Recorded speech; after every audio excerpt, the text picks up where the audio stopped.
الرحمن الرحیم رب اشرح لی صدری ویسر لی امری واحلل عقدۃ من لسانی یفقهوا قولی اما بعد فقد قال سبحانہ وتعالی فی محکم کتابہ بسم اللہ الرحمن الرحیم هل ادلکم علی تجارہ تنجیکم من عذاب علیم تؤمنون باللہ ورسولہ وتجاہدون فی سبیل اللہ باموالکم وانفسکم ذالکم خیر لکم ان کنتم تعلمون۔ صلوات پڑھے محمد وآل محمد۔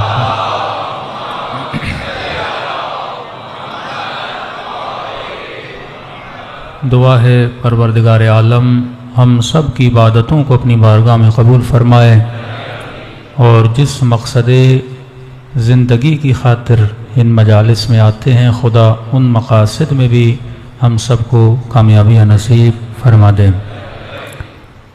مسلسل آپ کی خدمت میں تربیت انسان کے عنوان سے گفتگو ہو رہی تھی۔ میں تھوڑا ریویو کروں گا تاکہ کئی ایسے لوگ ہیں جو آخری دنوں میں آنا شروع کرتے ہیں تاکہ موضوع ان کے لیے واضح ہو جائے۔ تربیت انسان کا مطلب یہ ہے کہ انسان یہ سوچے کہ میں دنیا میں آیا کیوں؟ تو ہر بندہ ایک ہی جواب دیتا ہے، عبادت کے لیے۔ تو جب تو عبادت کے لیے آیا تو عبادت کیا ہے؟ کا پھر مولا نے بتا دیا عبادت کا مطلب یہ ہے کہ وما خلقت الجن والانس الا لیعبدون، مراد ہے لیعرفون، تاکہ تو اللہ کی معرفت حاصل کرے۔ چلو یہاں تک تو آ گئے ہم۔ اللہ کی معرفت، اللہ کی معرفت کیسے ملے گی؟ پھر فرمایا کہ من عرف نفسہ فقط عرف ربہ، جس نے نفس کو پہچانا اس نے خدا کو پہچانا۔ مطلب جب تک خود کو نہیں پہچانو گے خدا تیری سمجھ میں نہیں آئے گا۔ علی تو دور کی بات ہے، نبی تو دور کی بات ہے، جب تک تو خود کو نہیں پہچانتا تب تک تجھے خدا پہچاننے میں نہیں آئے گا۔ مطلب ابتدا جس طرح ہدایت کی ابتدا ہے کہ ابتدا اپنے گھر سے کر، اسی طرح معرفت کی ابتدا بھی کہاں سے ہوتی ہے؟ اپنے وجود ذات سے۔ اب میں نے سوال کیا کہ اگر نفس سے شروع کرنا ہے، نفس مطلب می، نفس مطلب آئے، نفس مطلب میں، اب مجھے پتا ہے کہ میں کون ہوں۔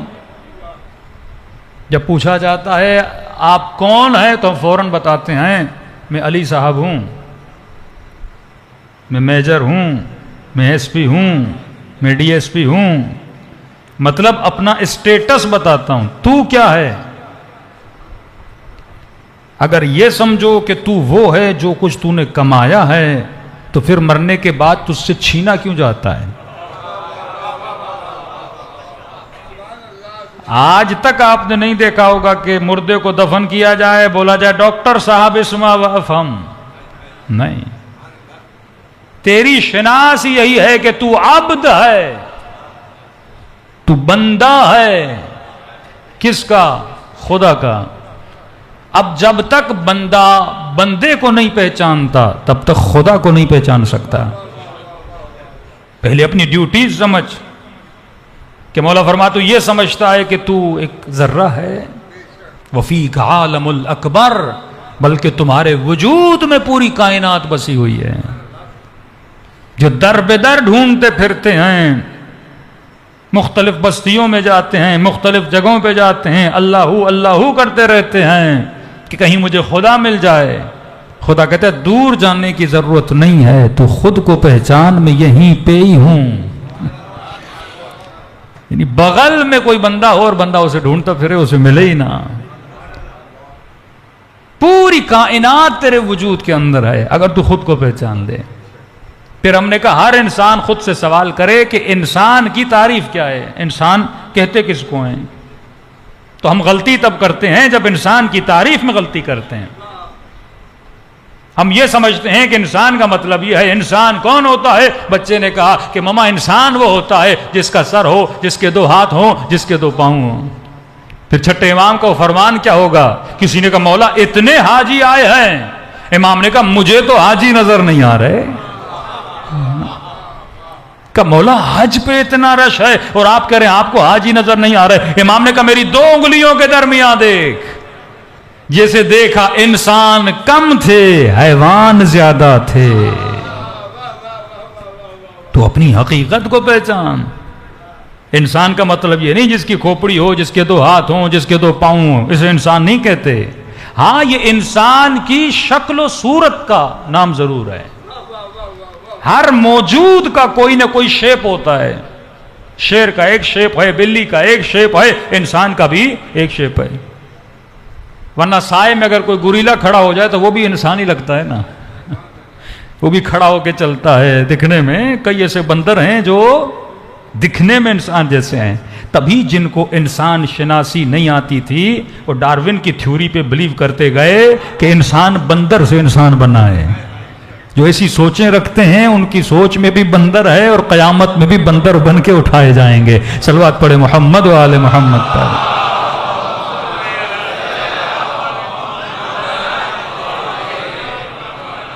تو پہلے یہ تصور کرو، یہ سوچو، یہ غور و فکر کرو واقعاً انسان کیا ہے. میجر مسٹیک جو انسان کرتا ہے وہ یہ مسٹیک ہے، یہ خود کو وہ سمجھتا ہے جو یہ نہیں ہے، تبھی وہی کرتا ہے جو یہ نہیں ہے. مثلاً آپ کو پتا ہی نہ ہو کہ بچہ رو رہا ہے، بچے کی ڈیمانڈ کیا ہے. کبھی بچہ روتا ہے نا، پتہ نہیں لگتا کہ رو کیوں رہا ہے. دودھ پلاتے ہیں چپ نہیں ہوتا، پانی کے 2 قطرے دیتے ہیں چپ نہیں ہوتا، کیونکہ آپ کو پتہ ہی نہیں اس کی ڈیمانڈ کیا ہے. آپ بچے شناس نہیں ہو. یہ بھی ایک اصول ہے کہ اسلام میں جو فیملیز ہیں جوائنٹ فیملی سسٹم کی بڑی اہمیت ہے. لیکن جیسے جیسے مائنڈ سیٹ ویسٹرن ہوتا جا رہا ہے، بچے ماں باپ سے الگ ہوتے جا رہے ہیں، تو اس میں اکثر اموات بھی ہو جاتی ہیں. کیوں؟ بچی کی نئی شادی ہوتی ہے، اللہ نے بچہ دیا، اسے کیا پتا بچہ بڑا کیسے کیا جاتا ہے. بچہ روتا ہے، کوئی غلط کر دیتی ہے. لیکن جب گھر میں دادی ہوتی ہے، نانی ہوتی ہے، انہوں نے 5 بچے بڑے کیے ہوئے ہیں، 6 بچے بڑے کیے ہوئے ہیں، ان میں ایکسپیرینس ہے کہ جب بچہ بیمار ہوتا ہے ٹھیک کیسے ہوتا ہے، تو اس کے تجربے سے کیا کرتی ہیں؟ فائدہ لیتی ہیں. اب کیونکہ گھروں میں تربیت نہیں ہے، جھگڑے اتنے بڑھ چکے. ابھی بیچارہ مرد کہتا ہے میں کماؤں یا ان کے جھگڑے کو دیکھوں. صبح سے شام تک کما کے آئے اور جب گھر میں آئے تو بیوی کی اور ماں کی اور بہن کی مسائل کو سنے. تو لہٰذا انسان پھر ڈپریشن میں چلا جاتا ہے، کیونکہ تہذیب نہیں ہے. کیونکہ جو گھر میں رہ رہے ہیں ان کو بھی نہیں پتا کہ انسان کیا ہوتا ہے.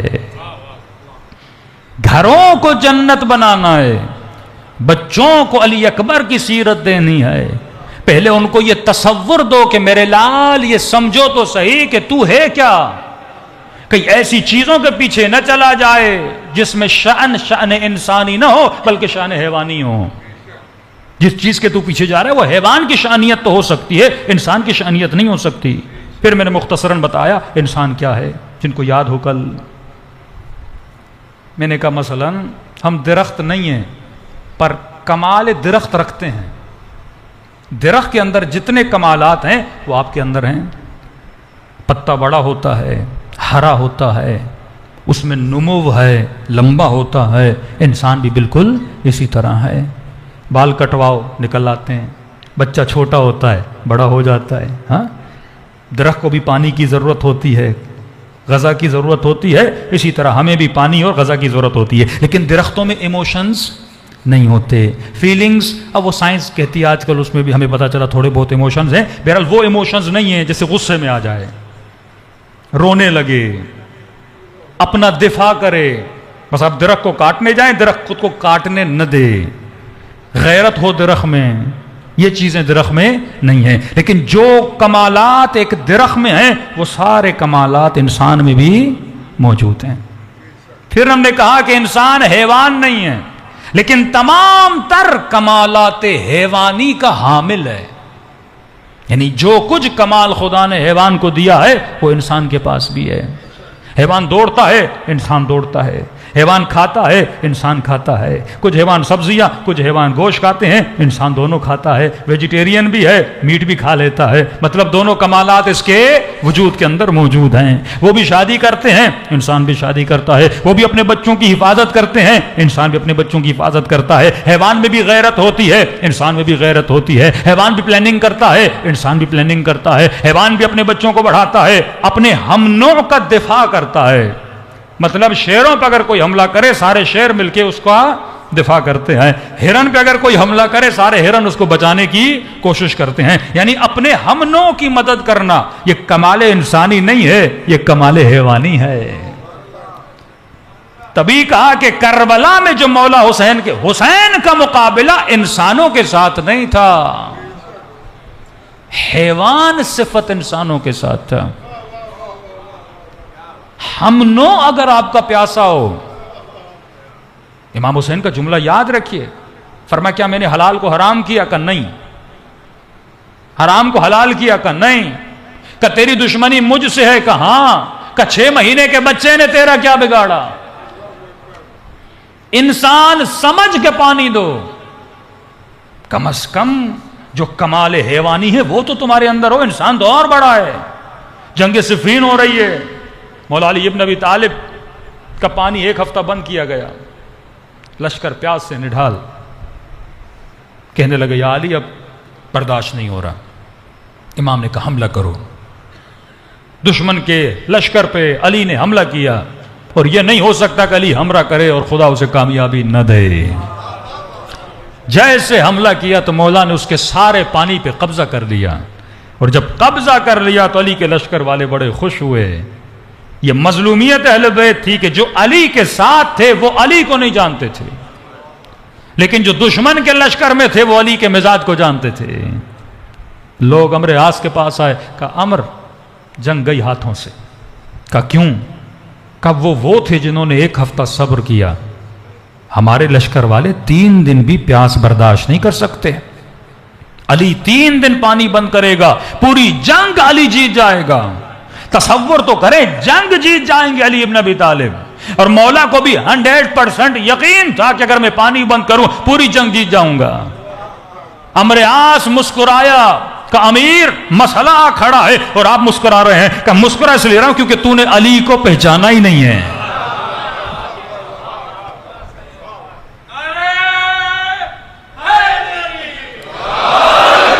ہم پانی بند کر سکتے ہیں پر علی کسی پیاسے پہ پانی بند نہیں کرتا۔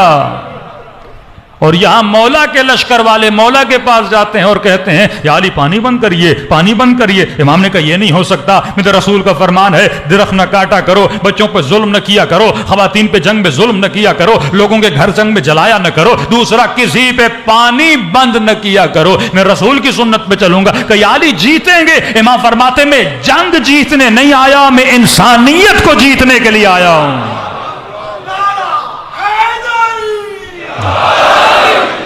کبھی پیٹھ پہ اہل بیت نے کسی کو وار نہیں کیا، کبھی پیچھے علی نے کسی کو وار نہیں کیا۔ جب بھی جنگ لڑی علی نے عادلانہ جنگ لڑی، کیونکہ یہ انسانیت اور تہذیب انسانیت کے لیے آئے تھے، یہ اپنے وجود کی بقا کے لیے نہیں آئے تھے۔ کہ یا علی کیسی باتیں کر رہے ہیں، ہم جنگ جیت جائیں گے۔ امام نے کہا نہیں، پانی بند نہیں کروں گا۔ کہ یا علی چلو کم از کم اتنا کر دے، جتنے دن اس نے بند کیا تھا کم از کم اتنے دن تو بند کر لے۔ امام فرماتے تو کیا کہنا چاہتا ہے؟ جتنے دن اس نے بند کیا اتنے دن علی بند کرے۔ پھر یہ بتا ابو طالب کے بیٹے میں اور ابو سفیان کے بیٹے میں فرق کیا رہ جائے گا؟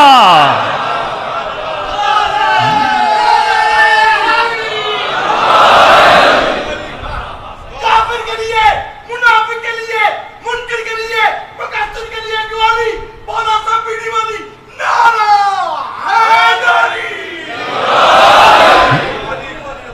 فرمایا پھر فرق کیا رہ جائے گا کہ مولانا وہ یہ کر رہا ہے میں بھی وہ کروں، پھر فرق کیا رہ جائے گا؟ نبی خدا نے کسی سے اپنی امتی سے پوچھا نا اگر کوئی تیرے اوپر احسان کرے تو کیا کرے گا؟ کہ میں بھی احسان کروں گا۔ کہ یہ تو کتے کی صفت ہے، مالک جب روٹی دیتا ہے اس کے در پہ دم ہلاتا رہتا ہے، کہ انسان کی صفت یہ کوئی احسان نہ بھی کرے اس پہ احسان کرو.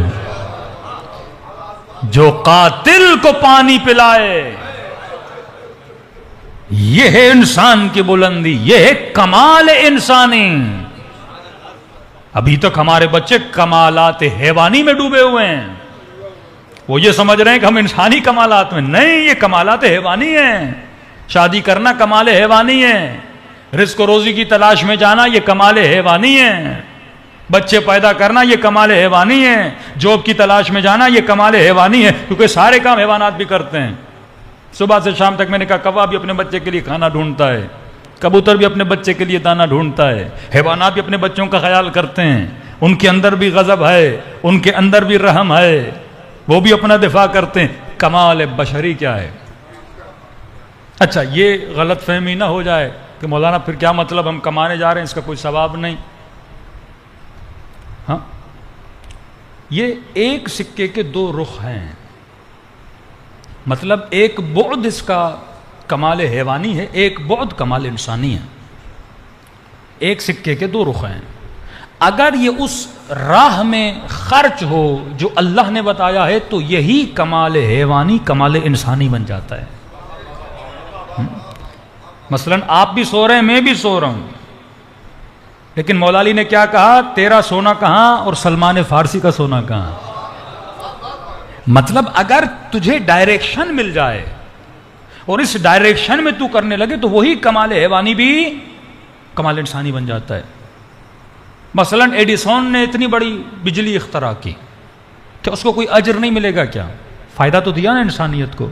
کسی نے گاڑی بنائی، کسی نے بجلی بنائی، ایک نے بڑی محنت کر کے زمین سے مثلا پیٹرول نکالا، یا کوئی درزی ہے، کوئی نائی ہے، یہ ساری دنیا میں انسان کی بہتری کے لیے بہت سارے کام ہو رہے، تو ان کو کیا اجر نہیں ملے گا؟ اجر ملے گا، لیکن کمال حیوانی والا. وہ خدا اجر دے گا جو کمال حیوانی والا اجر ہوتا ہے. لیکن اگر یہ کلمہ لا الہ الا اللہ پڑھ لے، اگر اس کے دل میں ایمان آ جائے، الاعمال بالنیات کی منزل پہ آ جائے، اپنی زندگی کو ایک ڈائریکشن دے کہ میں کائنات میں ایک ہدف کے لیے پیدا ہوا ہوں، پھر اسے اجر انسانی عطا ہوگا.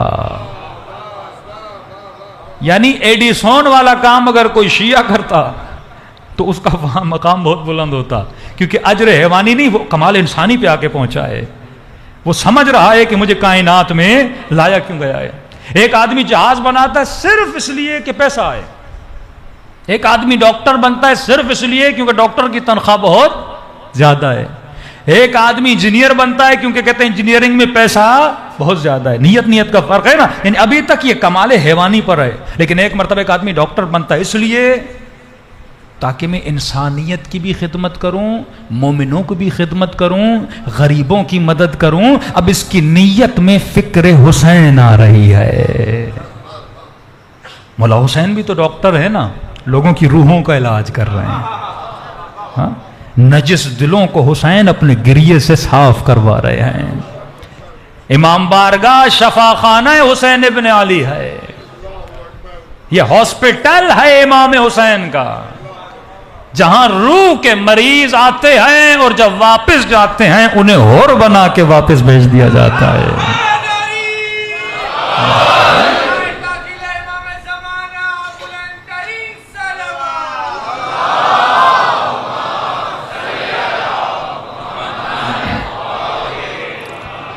وَأَجِّلْ فَرَجَهُمْ. تو سمجھو انسان کیا ہے. تو ابھی تک یعنی کمالات نبات تمہارے اندر ہے، درختوں کے اندر جتنے کمالات ہیں وہ تیرے پاس ہیں، پتھر کے جو کمالات ہیں وہ تیرے پاس ہیں، حیوانات کے اندر جتنے کمالات ہیں وہ تیرے پاس ہیں.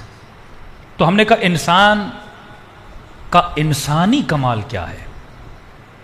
ہم نے کہا کہ حیوان ایک جگہ پہ آ کے اسٹاپ ہو جاتا ہے. مثال، چڑیا جیسا گھونسلہ 1000 سال پہلے بناتی تھی آج بھی ویسے بناتی ہے. ترقی نہیں ہے. مطلب جتنا خدا نے سکھایا وہی کرتی جا رہی ہے، مزید سیکھنے کی صلاحیت نہیں ہے. شہد کی مکھی جیسا چھتا 1000 سال پہلے بناتی تھی آج بھی ویسا ہی بناتی ہے. جتنا سکھایا گیا، جو فیڈ کیا وہی اس کے ذہن میں بیٹھا ہے، اس سے زیادہ اس کے اندر صلاحیت نہیں ہے ترقی پانے کی۔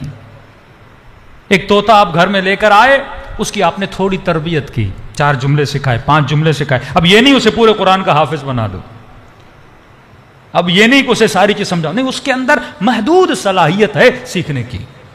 کمال بشر یہ ہے کہ اگر یہ پہلے جنگلوں میں رہتا تھا، آج شہروں میں رہتا ہے، پہلے 2 طبقہ بلڈنگ بناتا تھا، آج 100 طبقہ بلڈنگ بنا لیتا ہے، پہلے لکڑی کی کشتیوں میں تھا، آج لوہوں کی کشتیوں میں ہے، پہلے مثلا حج پہ جاتے ہوئے مہینوں لگتے تھے، آج جہاز پہ بیٹھتا ہے 2 گھنٹے میں پہنچ جاتا ہے۔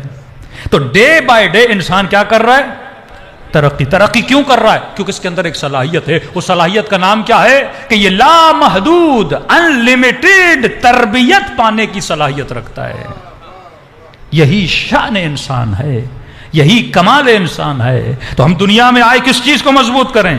اپنی تربیت کو مضبوط کریں، اپنے نالج کو بڑھائیں، اپنے علم کو بڑھائیں، کیونکہ یہی تمہارا کمال ہے، یہی کمال بشر ہے۔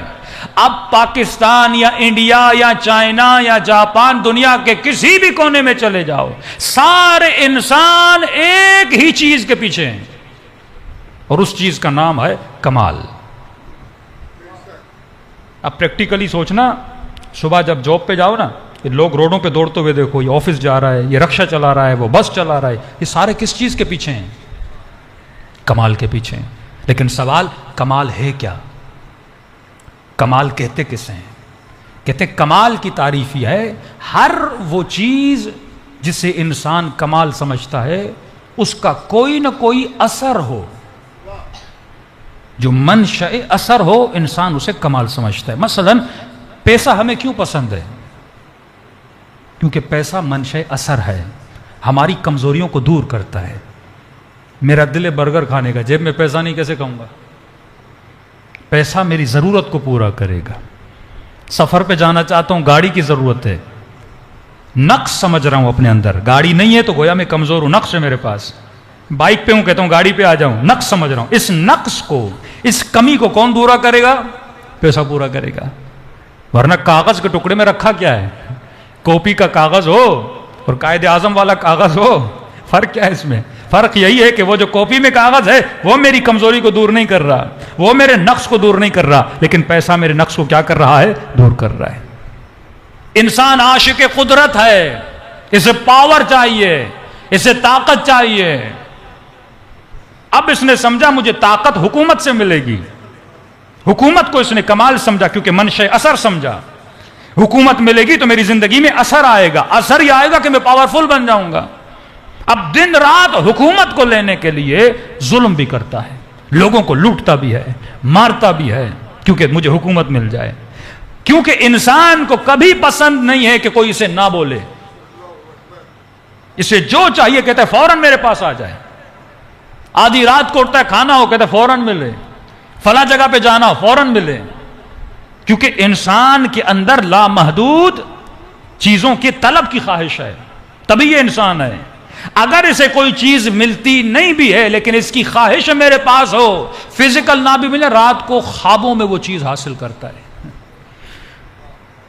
مثلا کربلا نہیں جا سکتا، اب خواب میں سوچتا ہے جا رہا ہوں، خواب میں وہ اپنی خواہش کو کہاں پورا کرتا ہے؟ خواب میں پورا کرتا ہے۔ کیونکہ انسان رکنے کا نام نہیں لیتا، انسان رکنے کا نام ہی نہیں ہے، انسان فل اسٹاپ کا نام ہی نہیں ہے، کیونکہ تیرے اندر روح ہے اور روح لامحدود ہے، وہ لامحدود کی طالب ہے، وہ لامحدود کی خواہش رکھتی ہے، تبھی تو ہمیشہ تغیر اور تصرف میں ہوتا ہے، چیزوں کو اپنے تصرف میں لاتا ہے، پھر انہیں بدلتا رہتا ہے۔ مثلا آج سے 20 سال پہلے، 30 سال پہلے کی فلمیں، ڈرامے اٹھا کے دیکھ لیں، اس زمانے میں جو لوگ کپڑے پہنتے تھے، آج کے لوگ ان پہ ہنستے ہیں۔ آج کوئی وہ کپڑے پہنے گا جو اس زمانے میں پہنتے تھے؟ لوگ ہنسیں گے، لیکن اس زمانے میں ان کپڑوں کو بڑا حسین سمجھا جاتا تھا۔ تو ڈے بائی ڈے حسن بدل رہا ہے، جس چیز کو کل حسین سمجھا جاتا تھا اسے آج حسین نہیں سمجھا جاتا، اور جس چیز کو کل برا مانا جاتا تھا اسے آج برا نہیں مانا جاتا۔ مثلا 30 سال پہلے اگر کوئی پھٹی ہوئی پینٹ پہنتا، لوگ بولتے غریب ہے بیچارہ، تھوڑا چندہ کر کے دے دو اسے۔ لیکن آج پہن کے آئے بیٹا امیر ہے، ماڈرن ہے، فیشنیبل ہے، پڑھا لکھا ہے، اوپن مائنڈڈ ہے، براڈ مائنڈڈ ہے. تعریف کے لیے کتنے جملے آ گئے. مطلب جو سوچ کل تھی وہ آج نہیں ہے. ہمیشہ انسان تغیر میں ہوتا ہے، جستجو میں ہوتا ہے. اسے تغیر پسند ہے، اسے جدت پسند ہے، اسے تصرف پسند ہے. یہ زمین میں تصرف کرتا ہے، مل کے خدا میں تصرف کرتا ہے. لیکن معصوم فرماتے ہیں اسے کہیں بھی قرار نہیں آتا. یہ مین پوائنٹ ہے. اس نے سمجھا گاڑی ملے گی کمال ہے، مل گئی ہفتے میں بور. کہ یہ چیز مل جائے یہ حسن ہے. مساوات میں بھی راضی نہیں رہتا. دیکھا فلاں صاحب کے پاس کون سی گاڑی ہے، اچھا سیوک گاڑی ہے، چلو میں اس سے بڑی لاتا ہوں. رکنے کا نام نہیں لیتا. بڑی آ گئی اس نے بڑی لی، پھر کمپٹیشن. نیچر انسان ہے، فطرت انسان ہے. کون سا کپڑا پہنا میں وہ پہنوں. میرے پاس وہ ہو جو کسی کے پاس نہ ہو. یونیکنس کے پیچھے ہوتا ہے. یونیک چیز میرے پاس ہونی چاہیے جو کسی کے پاس نہ ہو. علم کی تلاش میں نکلتا ہے. کیوں؟ سمجھتا ہے علم آئے گا میری کمی دور ہوگی، علم آئے گا مجھے درجہ ملے گا، مجھے مقام ملے گا. تو معصوم فرماتے ہیں تو ہمیشہ لامحدود کے پیچھے ہوتا ہے. میں نے پہلی مجلس میں بتایا تھا یہاں تجھے قرار نہیں ملتا. دوسری چیز، جب کسی شے کی طلب ہوتی ہے اس میں دو خاصیتیں ہوتی ہیں. مثلا اگر مجھے پیاس لگ رہی ہے تو پانی کا ہونا ضروری ہے. بچہ جو شکم مادر میں اللہ اسے آنکھیں دے رہا ہے، آنکھیں وہ دینی چاہیے جو دنیا کی روشنی کو برداشت کریں، ورنہ آنکھ کسی کام کی نہیں ہے. مطلب طالب اور مطلوب میں سنخیت کا ہونا بڑا ضروری ہے. اگر سنخیت نہیں تو فائدہ نہیں. مثال کے طور پہ یہ میرا ہاتھ ہے، اگر یہ ہاتھ اس کو لمس کرے، اس کو محسوس کرے، یعنی ان دونوں کے اندر سنخیت کا ہونا ضروری ہے، ورنہ میں سمجھ نہیں پاؤں گا کہ یہ سخت ہے نرم ہے. اس کو محسوس کرنے کے لیے میرے ہاتھ ویسا ہی ہونا چاہیے اس کو سمجھنے کے لیے. دانت ویسے ہونے چاہیے جو گوشت کو چبا سکیں. آنکھوں کا پاور وہ ہو جو اس بلب کی روشنی کو برداشت کر سکیں. ایسا نہ ہو کہ بچہ دنیا میں آئے اور روشنی اتنی زیادہ ہو کہ بچہ اندھا ہو جائے. نہیں، اللہ سنخیت دیتا ہے. کان ایسے ہوں جو آواز سن پائیں، ورنہ کانوں کا فائدہ نہیں. پانی ایسا ہو جو میری پیاس کو بجھائے. اس پانی میں اور میری کڈنیز میں سنخیت ہونی چاہیے، ورنہ فائدہ نہیں ہے. آپ طلب اسی چیز کی کرتے ہو جس کی سنخیت آپ کے اندر ہوتی ہے. آج تک آپ نے دیکھا کسی کو بھوک لگے ٹیشو پیپر کھائے؟ آپ کبھی ٹیشو پیپر کی طلب نہیں کرو گے کیونکہ اس سے آپ کی بھوک بجھنے والی نہیں ہے. ان دونوں کے بیچ میں کوئی سنخیت نہیں ہے. تو فرمایا اگر تو کسی چیز کا طالب ہے، اس کا مطلب اس کا وجود تجھ سے ملتا جلتا ہے. تو روح ہے، وہ خدا ہے. تو قطرہ ہے، وہ دریا ہے. تمہارے اندر الہی نشانیاں موجود ہیں. تبھی فرمایا حدیث قدسی میں، اے میرے بندے میری اطاعت کر، میں تجھے اپنے جیسا بنا دیتا ہوں. جس طرح میں کہتا ہوں کن فیکون، پھر تو بھی کہے گا کن فیکون ہو جائے گا.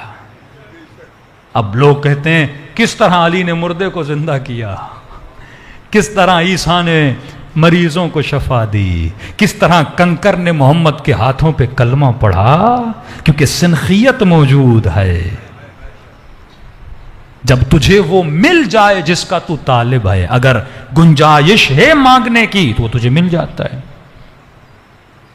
اور کیپیسٹی کا ہونا ضروری ہے. جس طرح میں نے کہا ٹیشو پیپر میرے پیٹ کے لیے نہیں بنا، تو اگر میں کسی ایسے وجود کو ڈھونڈ رہا ہوں کہ دنیا میں مجھے قرار نہیں مل رہا، میری زندگی میں فل اسٹاپ نہیں ہے، آج جو چیز مجھے حسین لگ رہی ہے 10 سال بعد وہ مجھے حسین نہیں لگے گی، اس کا مطلب میں حسن مطلق کی تلاش میں ہوں. اور معصوم فرماتے ہیں جس کی تلاش میں ہے وہ وجود پروردگار عالم ہے. تب آواز آتی ہے یا ایھۃ النفس المطمئنہ ارجعی الی ربک راضیۃ مرضیہ. تب انسان کو سمجھ آتا ہے کہ لقاء اللہ کا مزہ کیا ہے. اگر تو سمجھ جائے تو ہے کیا، تیرے پاورز کیا ہیں، تیری طاقتیں کیا ہیں. 60 سال تم نے کمالات حیوانی میں گزار دیے، ابھی تک نہیں سمجھا کمال انسانی کیا ہے. جب اس کا عشق تیرے دل میں آ جاتا ہے، کیونکہ وہی ہے جس کا تو عاشق ہے، اور تجھے پتا نہیں میں کس کا عاشق ہوں. یہ دنیا میں جن چیزوں کا عاشق ہے یہ تو نہیں ہے، تیرا حیوان ان کا عاشق ہے. تیری روح سوائے خدا کسی کی عاشق نہیں ہو سکتی، کیونکہ روح کی بھوک کو اگر کوئی بجھا سکتا ہے وہ وجود اللہ محدود پروردگار عالم ہے. صلوات پڑھے محمد و آل محمد.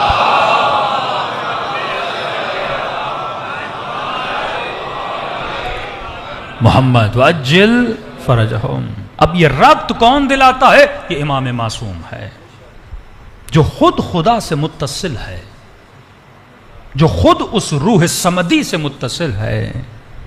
یہ امام کا وجود ہے، جس کے لیے کہا تنزل الملائکۃ والروح، جس کے اوپر ملائک نازل ہوتے ہیں، فیوزات الہی نازل ہوتے ہیں. تبھی فرمایا انسان اگر بلندیوں کی طرف جائے تو یہ اللہ کے ملائکوں سے بھی افضل ہو سکتا ہے. اگر تو عالم دنیا سے عالم برزخ میں سفر کرنا چاہے کر سکتا ہے، لیکن کب؟ جب تو خلوت اختیار کرتا ہے، جب تو کثرت سے نکل کر وحدت میں جاتا ہے. یہ کثرت ہے جو ہمیں خدا سے دور کرتی ہے. کثرت جس دنیا میں ہے، یہ اس عالم کو کہتے ہیں عالم کثرت. ہر چیز کثیر ہے، زیادہ ہے، بھیڑ ہے. اولاد، بچے، بیوی، گاڑی، لالچ، حسد، بغض، محبت، ان سب میں ہم جکڑے ہوئے ہیں. یہ چیزیں ہمیں اللہ کی طرف متوجہ کرنے نہیں دیتی، اور روح ہمیشہ پیاسی رہتی ہے، بے سکون رہتی ہے، بے قرار رہتی ہے، کیونکہ اس کو اس کا معشوق نہیں ملتا جس کے پیچھے یہ ہے. جس لامحدودیت، جس کمال مطلق کے پیچھے ہے وہ اسے نہیں ملتا. یہ کبھی اس کمال کو گاڑی میں ڈھونڈتی ہے، کبھی قدرت میں، کبھی تخت میں، کبھی شہرت میں، کبھی بیوی میں، کبھی بچے میں، کہ یہ مل گیا تو سکون آئے گا. یہ تجھے سکون آنے والا ہی نہیں ہے، کیونکہ اسے جو چاہیے تو اسے دے ہی نہیں رہا. جب وہ ملے گا تو سکون آئے گا. تو فرمایا اب وحدت اختیار کر. وہ وصیت امام حسین میں وحدت ملتی ہے. فرمایا بہن زینب مجھے نماز شب میں یاد کرنا. یہ وحدت ہے، یہ وہ تنہائی ہے جو تجھے اختیار کرنی ہے. کتنے گھنٹے دن میں تو تنہا بیٹھتا ہے؟ آئے اکیلے تھے، جاؤ گے اکیلے. قبر میں تنہا، شکم مادر میں تنہا. پہلی قبر ماں کا پیٹ تھا، دوسری قبر زمین کا پیٹ ہے. جسم زمین سے آیا، زمین کی امانت واپس چلا گیا. روح اللہ سے آیا تھا، اللہ کی امانت اللہ کی طرف جائے گا.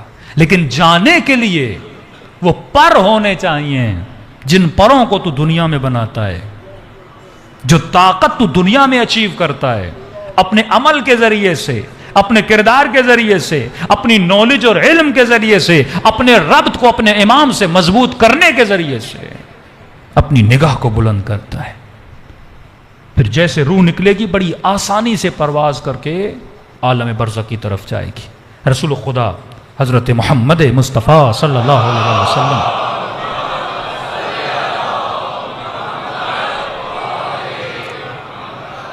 جا رہے تھے اصحاب کے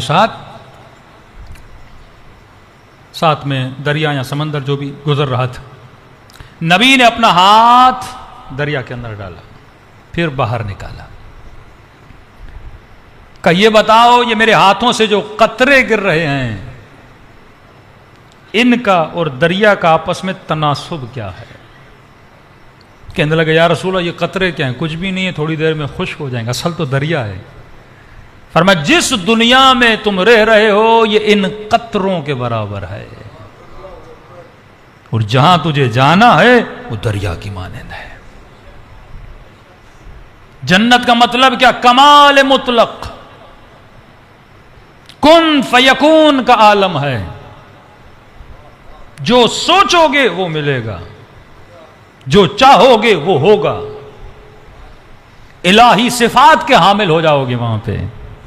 لیکن ویسا بننے کے لیے پہلے یہاں پہ ویسا پروف کرنا پڑتا ہے کہ فرمایا خود کو اخلاق علی اور اولاد علی میں ڈھال دو. رہبر معظم نے کتاب لکھی نا شاید مرد 20 سال کے 2 سال کا، یعنی سارے اہل بیت کی زندگی کو اس نے ایک انسان کی صورت میں جمع کیا. یعنی الگ الگ نہیں دیکھو کہ مولا علی کی زندگی الگ، امام حسن کی نہیں، سب کی زندگی ایک ہی ہے. اولنا اوسطنا آخرنا کلنا محمد ہے. تو دیکھو اخلاق علی کیا تھا، کردار علی کیا تھا، اخلاق مولا حسن کیا تھا، کردار امام حسین کیا تھا. وہ اپنے قاتل کو پانی پلائے، وہ دشمن پہ پانی بند نہ کرے، یا بھائی بھائی سے بات نہیں کرتا اور کہتا ہے امام زمانہ کی ملاقات ہو جائے. سالوں گزر جاتے ہیں، بہن بہن سے ناراض ہوتی ہے، امام زمانہ کی زیارت ہو جائے. مولانا نماز شب میں مزہ نہیں آتا. کیسے مزہ آئے گا جب تک قلب کو ویسا نہیں بناتا جیسا قلب امام زمانہ ہے. بڑا آسان ہے شبیہ تابوت حسین بنانا، بڑا آسان ہے شبیہ تابوت جناب اون محمد بنانا، بڑا آسان ہے شبیہ علم عباس بنانا، لیکن بڑا مشکل ہے اپنے قلب کو شبیہ قلب حسین بنانا. اصل یہ شبیہ ہے جو تجھے بنانی ہے. لوگ ملے تو انہیں محسوس ہو کسی ایسے سے مل رہے ہیں جو علی کے مکتب کا ماننے والا ہے. جب کوئی بچی تیری بچی سے ملے اس سے محسوس ہو اس میں اور مجھ میں فرق ہے، یہ انسان ہے. اور ہم ابھی تک کمالات حیوانی پر ہیں. وہ ایک بستی میں ایک دن بھی رہتے تھے نا، بستی بدل دیتے تھے. وہ 2 گھنٹہ کسی یہودی کے ساتھ سفر کرتے تھے، یہودی شیعہ ہو جاتا تھا. وہاب قلبی مسیحی ہے، کرسچن ہے. اس کی ماں نے جب اخلاق اہل بیت اور اہل بیت کے گھرانے کا اخلاق دیکھا، یہ نہیں کہ صرف مسلمان ہوئی، شیعہ ہوئی، بچہ بھی قربان کیا.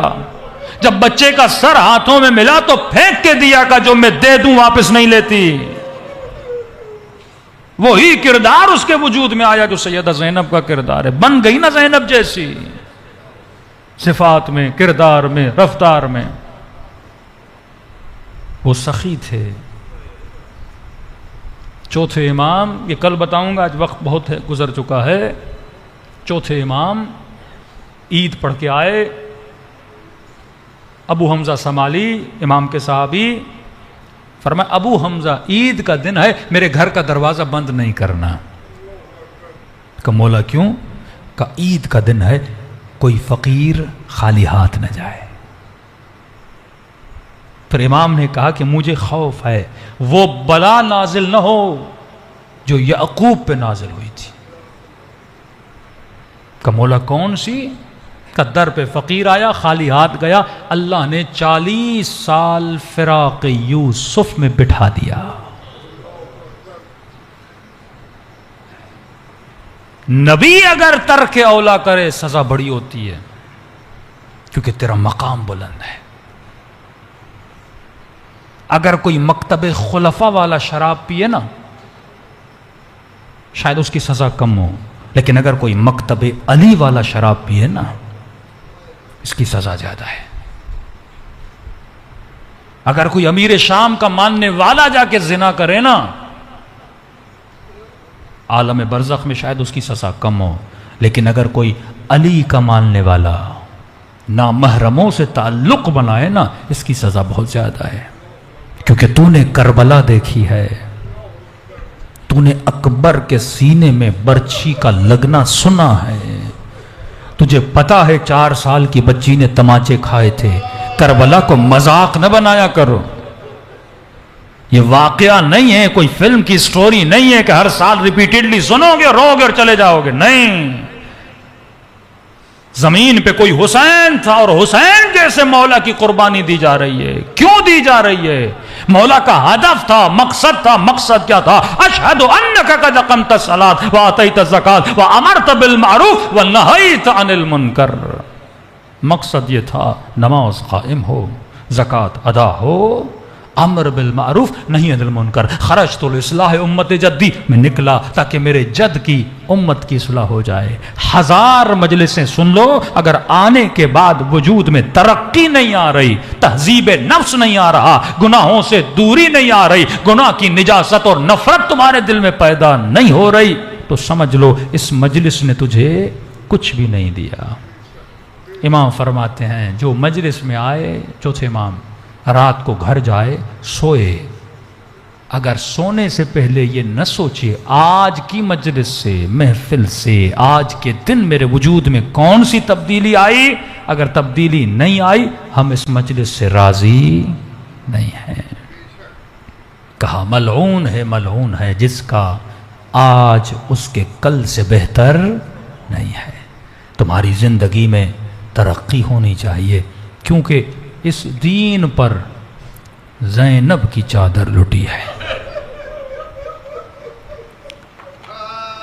میں کہہ دیتا ہوں، آپ سن لیتے ہیں، لیکن اس ایک واقعے پہ 40 سال سجاد خون روتے رہے۔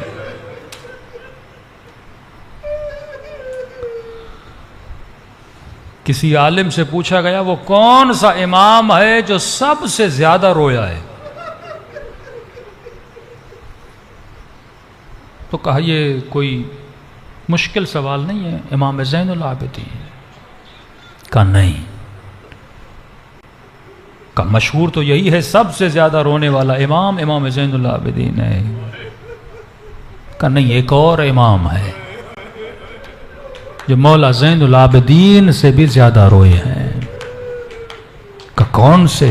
کہا 1000 سال گزر گئے، مہدی زہرا آج تک رو رہے۔ خود جملے ہیں کہ ہر روز نماز عصر کے بعد خدا مجھے میرے حسین کا خون بھرا کرتا دکھاتا ہے۔ کہا تو سن کے روتا ہے، میں دیکھ کے روتا ہوں۔ بدلت دموع دما، آنسوؤں کی جگہ اپنے جد پہ خون روتا ہوں۔ امام کے دل کو تسکین میرے رونے سے نہیں، امام کے دل کو تسکین میرے کردار سے ملتی ہے۔ دلوں کو کربلا لے کر چلیں۔ بالاخص آج کی رات کے بعد اپنی مصروفیات کو بھی زیادہ امام حسین کی طرف متوجہ رکھیں، خلوت اختیار کریں اور دعا کریں کہ خدا، کیونکہ جس طرح لیلۃ القدر 1000 راتوں سے افضل ہے نا، یہ لمحات ایسے ہوتے ہیں کہ نزول ملائک ہوتا ہے پوری کائنات پر۔ مجلسوں میں صرف انسان نہیں، ملائکۃ اللہ نازل ہوتے ہیں، اور جب آپ دعا کرتے ہیں تو ملائک بھی آپ کے ساتھ آمین کہتے ہیں، جب آپ روتے ہیں وہ بھی گریا کرتے ہیں۔ ہاں، زیارت عاشوراء کے جملے نے، یہ وہ مصیبت ہے جس نے زمین اور آسمان میں گریا بپا کیا ہے، جگہ جگہ فرش عزاء حسین ابن علی ہے۔ اور اگر سیدہ ہمارے حق میں دعا کر دیں کہ فرما اے ظاہر یہ مت سمجھنا کہ صرف تو مجلس میں آتا ہے، کبھی ذاکر نے مسائب پڑھے نہیں تو رویا نہیں، تم سب کے سروں کے پیچھے میری دادی زہرا کھڑی ہو جاتی ہیں۔ مجھے نہیں پتا کس کیفیت میں یہ بی بی کھڑی ہوں گی جس کی پسلیاں ٹوٹی ہوئی ہوں۔ دلوں کو متصل کریں اپنے مولا سے۔ السلام علی الحسین وعلی علی ابن وعلی اولاد وعلی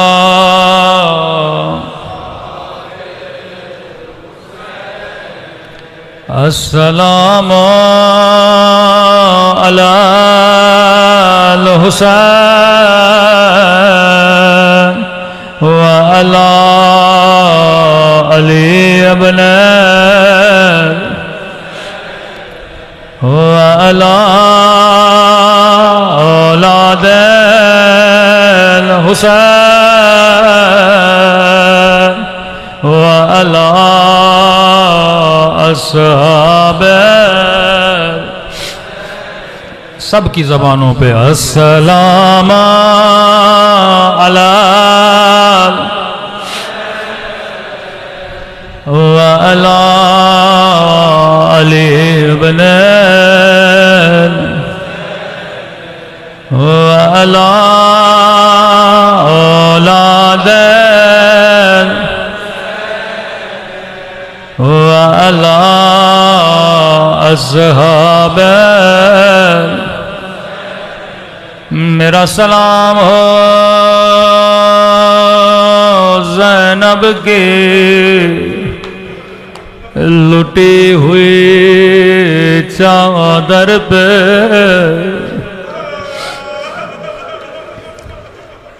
واللہ اگر کربلا میں زینب نہ ہوتی آج یہ مجلس نہ ہوتی ہر بی بی کو سہارا دینے والی علی اصغر کی ماں کو سہارا دینے والی بی بی ام فروا کو سہارا دینے والی یہاں تک روایت کے جملے ہیں خود حسین کو سہارا دینے والی جب بھی خیموں میں لاشیں آتے تھے ماں کو کبھی لاشیں پہ جانے نہیں دیتی تھی کہیں ماں کا دل ٹوٹ نہ جائے اللہ گواہ ہے رباب کیسے برداشت کرتی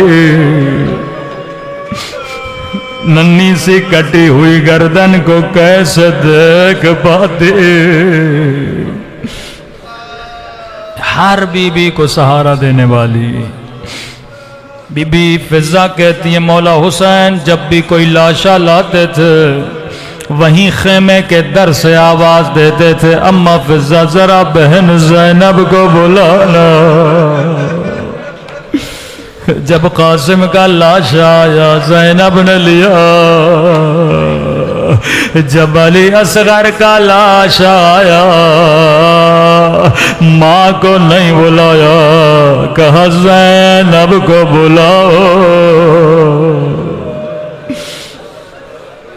جب بھی کوئی لاش آتا تھا خود جاتی تھی لاشیں پہ مرثیہ پڑتی تھی ماتم کرتی تھی لیکن بی بی فضا کہتی ہے ایک مرتبہ خیموں میں دو ننھی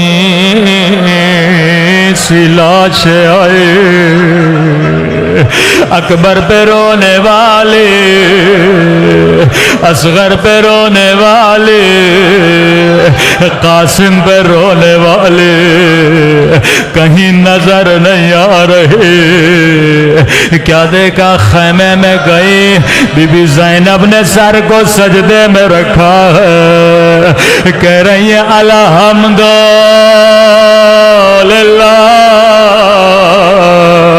اے خدا تیرا شکر ہے تو نے عبداللہ کی قربانی قبول کی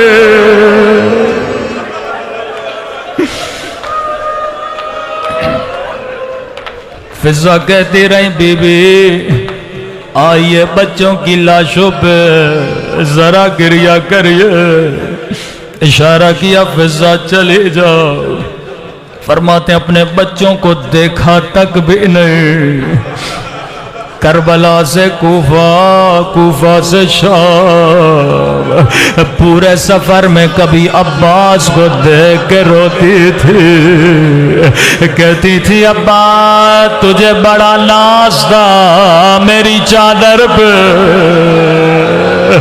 ذرا آنکھیں کھولو ذرا میرا خلاصہ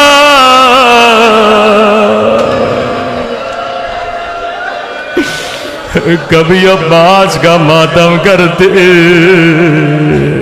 شام کی بازار میں کہتی لوگوں جسے رسول خدا کی زیارت کرنی ہے وہ میرے علی اکبر کو دیکھ لے کبھی وا عباسا کبھی وا قاسمہ کر کے روتے. فضا کہتی ہے شام کا زندان تھا، رہائی کا وقت قریب آیا، زندان میں کٹی ہوئی گردنیں آئی. جب علی اصغر کا سر آیا رباب نے گودی میں لیا، قاسم کا سر آیا ماں دوڑی دوڑی گئی اپنے لال کو گود میں لیا. علی اکبر کا سر آیا بی بی نے گود میں لیا. حسین کا سر آیا زینب نے بھائی کو سینے سے لگایا. کا ایک مرتبہ دو ننے سے سر آئے. زینب کبھی اکبر پہ روئے کبھی قاسم پہ روئے، لیکن بچوں کو نہیں دیکھا. سر لانے والے نے کہا کیا ان سروں کی ماں مر گئی ہے؟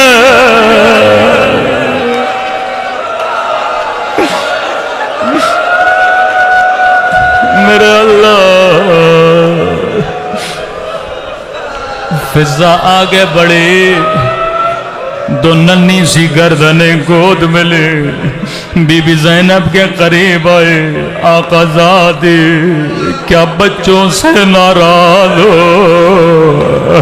بچوں کی طرف مڑ کے دیکھتی بھی نہیں ہو.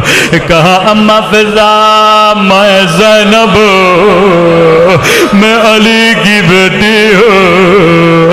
زینب جو ایک مرتبہ دے دے پھر واپس نہیں لیتے.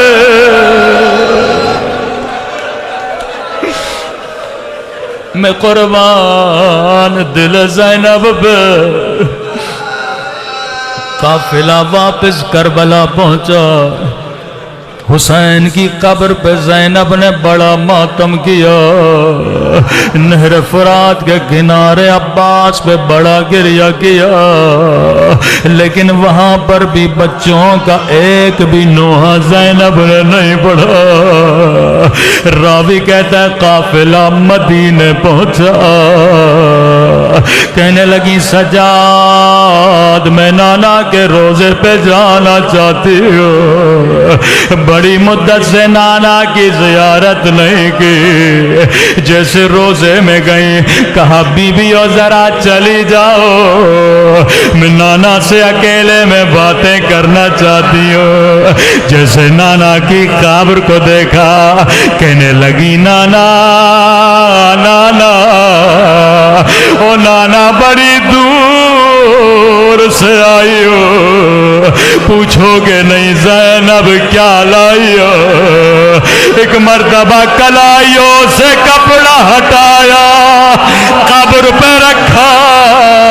او نانا تیری امت نے میری چادر چھینے، مجھے تعزیت مارے. میرا اکبر مارا گیا، میرا حسین.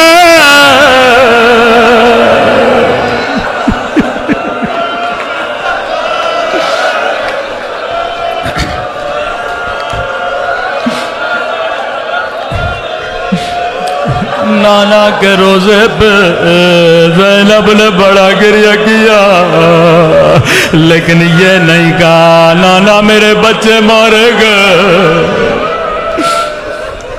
کہ اماں فضا مجھے جنت البقیع لے کر چلو.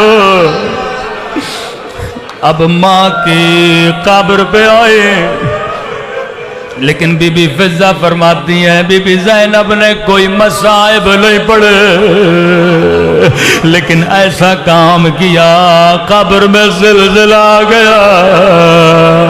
ماں کی قبر پہ بیٹھی ایک مرتبہ خون بھرا کرتا نکالا. عجب نئی قبر سے آواز آئی ہوگی زینب کرتا ہٹا لے. رو کے کہنے لگی اماں تو نے کرتا برداشت نہیں کیا، اور میں نے 70 قدموں سے شمر کو حسین کے سینے میں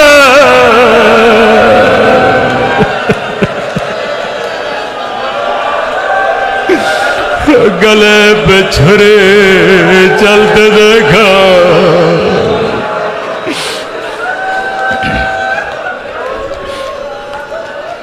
ایک مرتبہ آواز آئی بی بی زینب عبداللہ بلا رہے، جو کربلا میں نہیں روئی، جو شام میں بچوں پہ نہیں روئی، تصور کر کے بتانا شوہر نے بلایا ہے۔ اب سوچ رہی تھی عبداللہ پوچھیں گے زینب میرے اولا محمد کا کیا ہوا، جیسے گھر کا دروازہ کھولا عبداللہ نے کہا اے بوڑھی خاتون وہیں پہ رک جا، ابھی میری بیوی گھر پہ نہیں آئی۔ کہا عبداللہ تو نے بھی نہیں پہچانا میں زینب ہوں، میرا حسین مارا گیا۔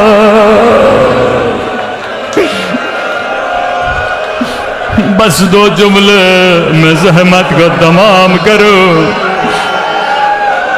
سارے صاحب اولادو سب کے گھروں میں ننھے ننھے بچے ہیں، یہ وہی گھر ہے جس میں کبھی اون و محمد کھیلا کرتے تھے، اسی گھر میں بچوں کو کنگ کیا کرتی تھی، اسی گھر میں بچوں کو کھانا کھلاتی تھی۔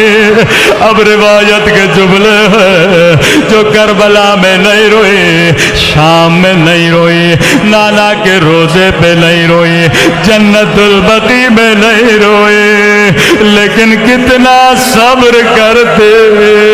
زینب بھی ایک ماں ہے، ایک مرتبہ بچوں کا کمرہ کھولا، دو ننھے سے مسلوں کو سینے سے لگایا، او